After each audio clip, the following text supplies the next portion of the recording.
ہیں کہ Albert Einstein history کا سب سے بڑا جینیس تھا، اتنا جینیس کہ وہ اکیلا ہی ہزاروں سائنٹسٹ سے زیادہ دماغ لڑا سکتا تھا۔ جو چیز ہم انسان سمجھنا تو دور کی بات سوچ بھی نہیں سکتے، وہ آئنسٹائن نے سوچی بھی، سمجھی بھی اور اس کو پوری دنیا کے لیے آسان بھی بنایا۔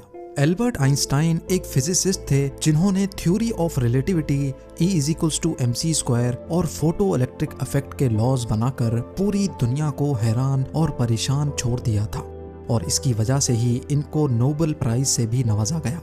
ان کی ایکسٹرا آرڈنری سوچنے اور سمجھنے کی صلاحیت دیکھ کر لوگ سمجھتے تھے کہ آئنسٹائن کے پاس ایک اسپیشل برین ہے جو ہم عام انسانوں سے کافی زیادہ مختلف ہے۔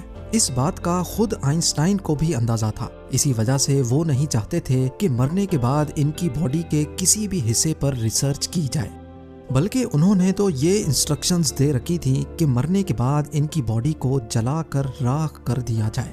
لیکن پھر وہی ہوا جس کا آئنسٹائن کو ڈر تھا۔ 18 اپریل 1955 کو پرنسٹن ہاسپٹل میں جب آئنسٹائن کا انتقال ہوا تو آٹوپسی کے لیے یعنی موت کی وجہ جاننے کے لیے جو ڈاکٹر آیا اس نے چپکے سے آئنسٹائن کا برین نکال لیا، کیونکہ اس کو یہ جاننے کی کیوریوسٹی تھی کہ دنیا کے سب سے بڑے جینیس کے برین میں آخر ایسا ہے کیا۔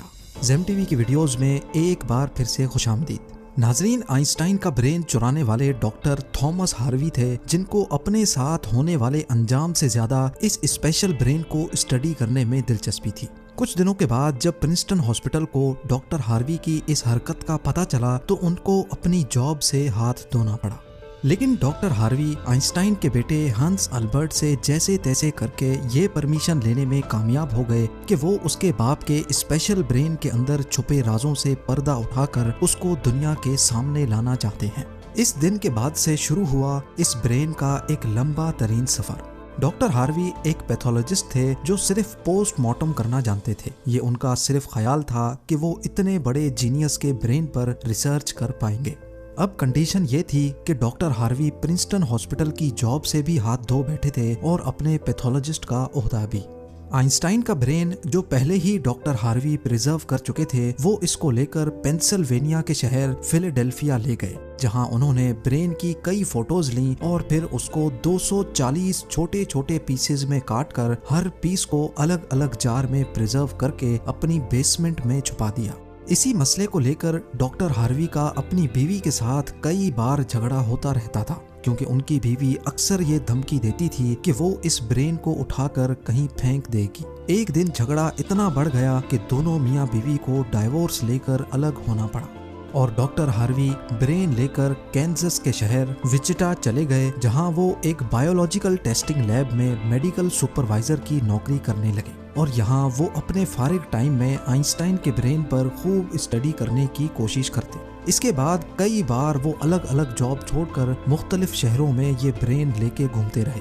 کئی سال گزر چکے تھے لیکن ڈاکٹر ہاروی آئنسٹائن کے برین پر کچھ خاص ریسرچ نہ کر سکے، الٹا ان کا میڈیکل لائسنس ہی کینسل کر دیا گیا، اور نوبت یہاں تک آ گئی کہ ان کو ایک پلاسٹک کی فیکٹری میں جاب سٹارٹ کرنی پڑی۔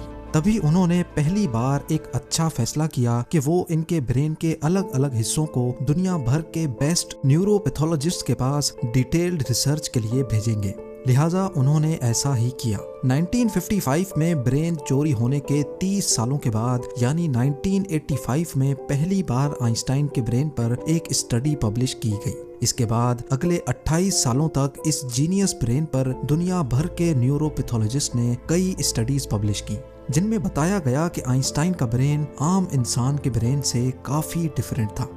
سب سے بڑا ڈیفرنس برین کے کارپس کیلوسم نامی حصے میں پایا گیا۔ اب یہاں یہ جاننا ضروری ہے کہ انسانی برین 2 الگ الگ حصوں میں ڈیوائیڈڈ ہوتا ہے۔ انسان جو بھی کام کرتا ہے وہ برین کے ایک حصے میں پہلے پروسیس ہوتا ہے اور پھر برین ہمارے جسم کے اس حصے کو سگنل دیتا ہے۔ لیفٹ برین ہمارے جسم کے رائٹ حصوں کو کنٹرول کرتا ہے، جبکہ رائٹ برین ہمارے جسم کے لیفٹ حصے کو کنٹرول کرتا ہے۔ اس کے علاوہ 90% انسانوں کا لیفٹ برین بولنے، سمجھنے، میتھمیٹیکل کیلکولیشنز اور رائٹنگ یعنی لکھنے کے دوران کام کرتا ہے، جبکہ رائٹ برین کے پاس کریٹیوٹی، شیپس کو پہچاننے، آرٹ اور میوزیکل اسکلز کی ذمہ داری ہوتی ہے۔ اب آپ بھی یہ سوچ رہے ہوں گے کہ اس سب میں کارپس کیلوسم کا کیا کام ہے؟ فرض کر لیں کہ آپ کی بورڈ پر ٹائپنگ کر رہے ہیں یا پھر موبائل فون پر. اس دوران ہمارے دونوں ہاتھ ٹائپنگ کرنے میں بزی ہیں. کچھ الفابیٹس ہمارا سیدھا ہاتھ ٹائپ کر رہا ہے تو کچھ الٹا ہاتھ. ٹائپنگ کے دوران آپ کے لیفٹ ہینڈ سے ایک مسٹیک ہوئی تو آپ نے فوراً اپنا رائٹ ہینڈ استعمال کر کے اس مسٹیک کو اریز کیا. تو اس کا مطلب یہ ہوا کہ جب ہمارے رائٹ برین سے مسٹیک ہوئی تو اس نے لیفٹ برین کو فوراً سگنل دے کر وہ مسٹیک ٹھیک کروائی. برین کے دونوں حصے آپس میں جس چیز کے تھرو کمیونیکیٹ کرتے ہیں اس کو کارپس کیلوسم کہا جاتا ہے. اور آئنسٹائن کا کارپس کیلوسم عام انسانوں کے مقابلے میں کچھ زیادہ ہی بڑا تھا. یعنی ان کا لیفٹ اور رائٹ برین کا آپس میں بہت اسٹرانگ کنیکشن تھا، جس کی وجہ سے آئنسٹائن ایک ہی وقت میں کافی کمپلیکس پرابلمز اور سچویشنز کو امیجن کر سکتے تھے. کارپس کیلوسم کے بڑے ہونے کے علاوہ آئنسٹائن کے برین کا پیٹرن بھی عام انسانوں سے کافی مختلف تھا، اور ریسرچرز کا ماننا ہے کہ اس کی وجہ سے برین میں نیورونز کا فلو کافی بہتر تھا. نیورونز کے اچھے فلو ہونے کا مطلب ہے کہ ان کی میتھمیٹیکل کیلکولیشنز کی پاور کافی زیادہ اسٹرانگ تھی. Albert Einstein complex mathematical problems کو بغیر پین اور پیپر کے اپنے دماغ کی مدد سے ہی سالو کرنے کی قابلیت رکھتے تھے. نیورونز زیادہ ہونے کی ایک اور وجہ بھی ریسرچ پیپرز میں بتائی گئی. جب آئنسٹائن کے برین کا وزن کیا گیا تو اس کا وزن 1230 گرام تھا، جبکہ عام انسانوں کا 1400 گرام ہوتا ہے. ریسرچرز کا ماننا ہے کہ ان کے برین کی لائننگ کافی پتلی تھی، جس کی وجہ سے ان میں زیادہ نیورونز پائے جاتے تھے. لیکن سب سے بڑا سوال ابھی بھی وہی تھا کہ کیا آئنسٹائن ایسے اسپیشل برین کے ساتھ پیدا ہوئے تھے یا ان کے پیدا ہونے کے بعد اس میں چینجز آئی. جانچ کے بعد معلوم پڑا کہ البرٹ آئنسٹائن جب پیدا ہوئے تھے تو وہ پورے 5 سالوں تک بول نہیں سکتے تھے، جبکہ دوسرے بچے 2 یا 3 سال کی عمر میں بولنا شروع کر دیتے ہیں.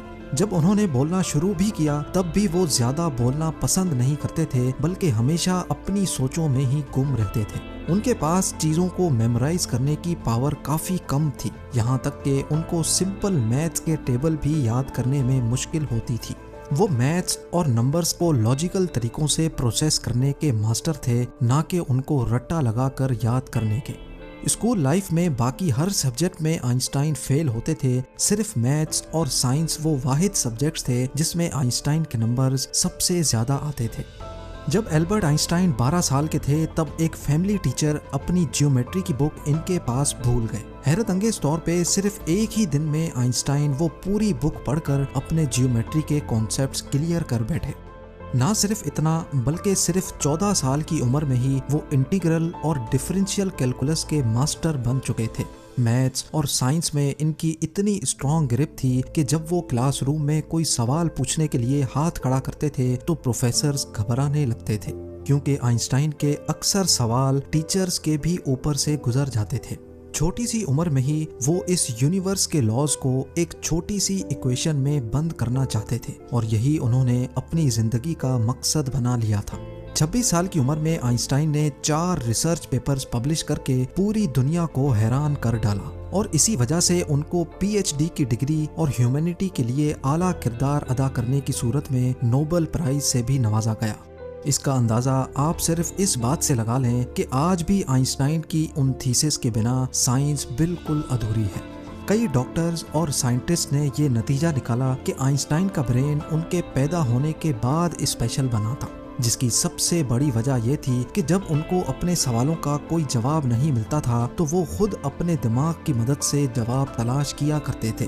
چھوٹی عمر میں ہی ایسا کرنے سے ان کا برین اسی حساب سے ڈیولپ ہوتا گیا. آج بھی آئنسٹائن کا یہ ایکسٹرا آرڈنری برین امریکہ میں واقع دی مٹر میوزیم میں موجود ہے، جس کو بڑی حفاظت سے مائکروسکوپک فلمز میں پریزرو کر کے رکھا گیا ہے. امید ہے زیم ٹی وی کی یہ ویڈیو بھی آپ لوگ بھرپور لائک اور شیئر کریں گے. آپ لوگوں کے پیار بھرے کامنٹس کا بے حد شکریہ. ملتے ہیں اگلی شاندار ویڈیو میں.